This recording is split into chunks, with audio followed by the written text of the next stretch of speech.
Attention all F1 fans! Formula 1 teams have broken the rules a lot more times than Max has had crashes. They've had to pay out some insanely astronomical fines in F1 history. Let's take a look at the most expensive fines in the history of Formula 1. Buckle in and let's get into the video.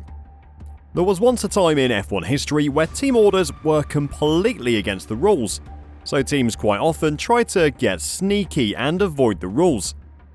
At the 2010 German Grand Prix, Ferrari were back in the title race and looking to give Fernando Alonso the best chance to battle it out against the Red Bulls and Lewis Hamilton. They were running in a good place towards the end of the race, with Fernando just behind his teammate Felipe Massa. Ferrari engineer Rob Smedley got on the radio and said to Felipe, "Okay, so Fernando is faster than you. Can you confirm you understood that message?" Just a lap after that message, Massa slowed down at a hairpin, giving his teammate the opportunity to overtake him. It doesn't take a psychic to realise that this was clearly team orders, which was also what the FIA decided it was. Ferrari were fined $100,000, although probably completely worth it to give Alonso 7 more points in his title battle. Don't worry, karma prevailed and Ferrari did not end their title drought in 2010. The USA have wanted to be a part of Formula 1 for a long time. Long before Haas were entering the sport, a consortium called US F1 were attempting to enter into Formula 1 for the 2010 season. In June 2009, the team were granted entry into the sport for the 2010 season. At the start of 2010, the team were announcing drivers and it looked like they'd be ready for the start of the season. But financial problems caught up with them, and in February of 2010, it was determined the team were not ready to compete. The entire team was shut down by March, with much of the blame going on team principal Ken Anderson. In just a few months, US F1 went from preparing to start the season to not existing anymore as a team. As they'd already begun the process of entering the sport, the FIA fined US F1 $326,000, which was the entry fee for the sport at the time. Talk about kicking a team while they're already down. US F1 have one of the biggest fines in the sport's history, despite never racing in Formula 1.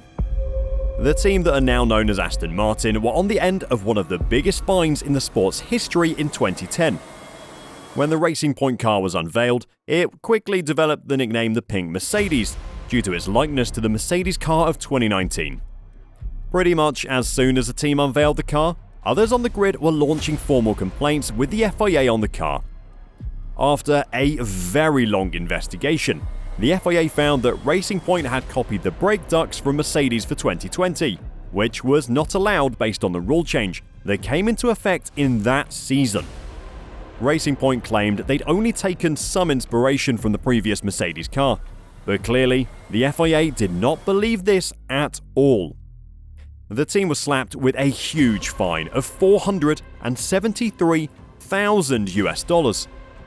That wasn't even the end of their punishment, as Racing Point were also deducted 15 points. Some teams thought this was not enough, as Racing Point were very fast in the 2020 season. But those 15 points cost Racing Point a lot more money than the fine, because by the end of the season, they dropped from 3rd in the Constructors' Championship to 4th. So this fine is likely actually worth millions of dollars. Even after Racing Point's rebrand to Aston Martin, the team have still been getting in trouble with the FIA.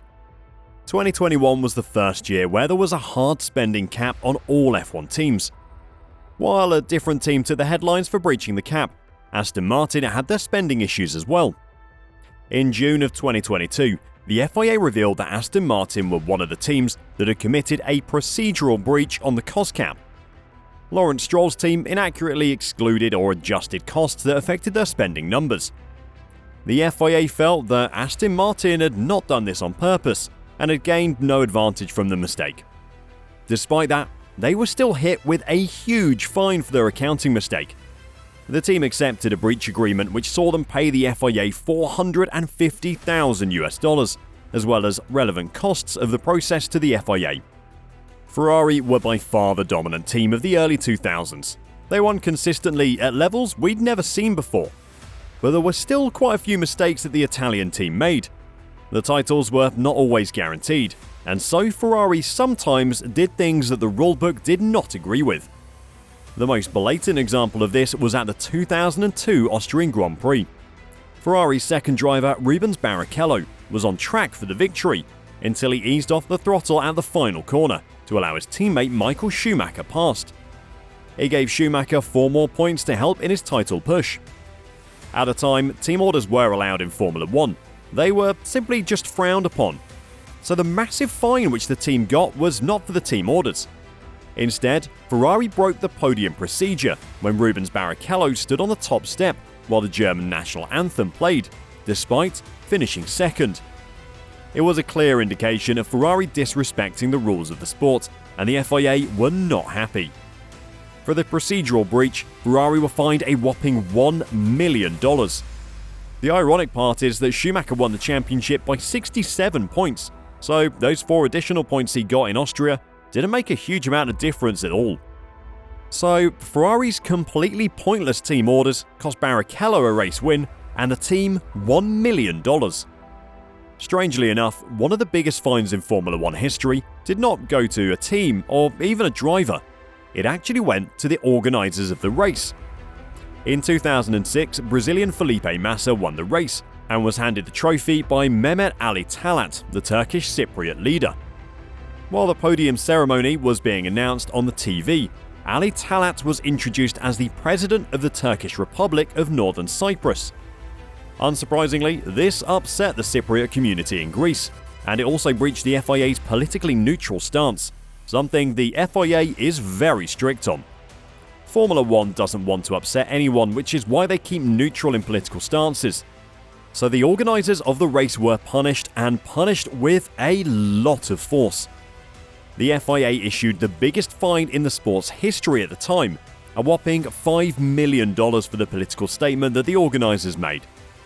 But the fine had to be accepted by the organisers because it meant that the Turkish Grand Prix could stay on the Formula 1 calendar.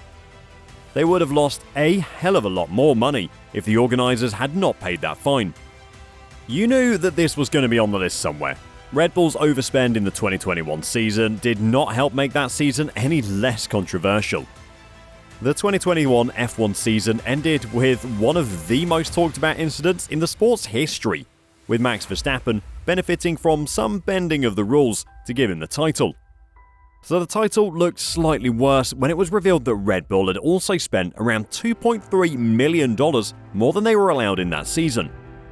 Apparently, the cost errors included catering services, associated employers' social security contributions, and travel costs. Similarly to Aston Martin, Red Bull were offered an accepted breach agreement from the FIA.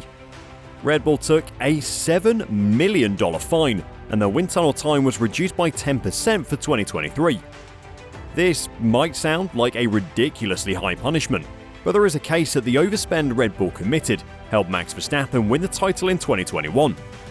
The margins were so close between Red Bull and Mercedes that a minor overspend like this could have made a huge difference in the title picture. Of course, we'll never know how big of a difference the 1.6% overspend really made, but Red Bull will probably be happy to pay the fine to move on as quickly as possible. This entire video could have been purely dedicated to Spygate, because it might be the biggest controversy in the history of sport. A McLaren employee was found to have been in possession of detailed documents of the design of the Ferrari 2007 car. Incredibly, this was only revealed after the McLaren employee's wife had taken the documents to a local photocopying shop, and the shop had called the Ferrari factory to let them know.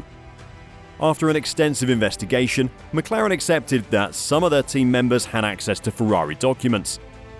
At the time, McLaren were locked in an intense title battle with Ferrari, and so the documents likely would have been a massive help to the McLaren team.